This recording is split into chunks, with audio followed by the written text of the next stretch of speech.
Dans le prochain épisode de Un si grand soleil, tandis que la police met la main sur le tueur de Damien, Marc décide d'enquêter sur les œuvres de Brenas. Attention, les paragraphes qui suivent contiennent des spoilers sur l'épisode d'Un si grand soleil diffusé demain soir sur France 2. Si vous ne voulez rien savoir, ne lisez pas ce qui suit. Vendredi 4 novembre dans Un si grand soleil, la police met la main sur le tueur de Damien. Alex a appelé la police de Lyon. Selon ses collègues, Lozac, le bookmaker auquel Damien devait de l'argent, était en garde à vue pour proxénétisme le soir du meurtre. Comme il est fort probable que le professeur de philosophie ait pu s'attirer des problèmes en recommençant à jouer à Montpellier, le policier se rend au casino. Sans surprise, Damien a été vu à plusieurs reprises dans l'établissement ces dernières semaines.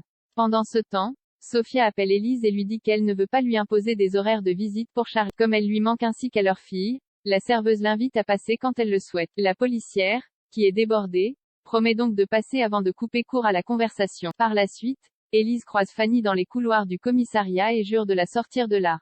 Malheureusement, la prof de sport n'y croit plus.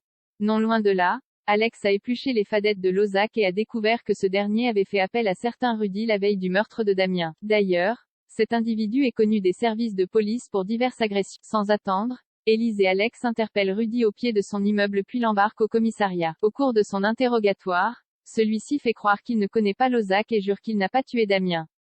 Mais lorsqu'Élise lui dit qu'ils ont relevé son ADN sur le corps de la victime, il passe finalement aux aveux. Il reconnaît alors être allé chez Damien où il l'aurait tué par accident. Marc décide d'enquêter sur les œuvres de Brenas. Guilhem a déboursé 15 000 € pour acheter une toile de Jean-Claude Brenas afin de l'offrir comme cadeau de mariage à sa future femme. À la galerie d'art pour récupérer le tableau, Alix lui remet ensuite une facture ainsi qu'un certificat d'authenticité. Plus tard, Daniel s'apprête à donner une interview au Midi Libre. Face à sa nervosité, Alix, qui est certaine qu'il va s'en sortir, l'encourage à parler de son père comme il l'a fait lors du vernissage. Au cours de l'interview avec Marc, Daniel livre donc de nombreuses anecdotes sur son père avec une certaine émotion et parle même des personnalités qui ont défilé chez lui.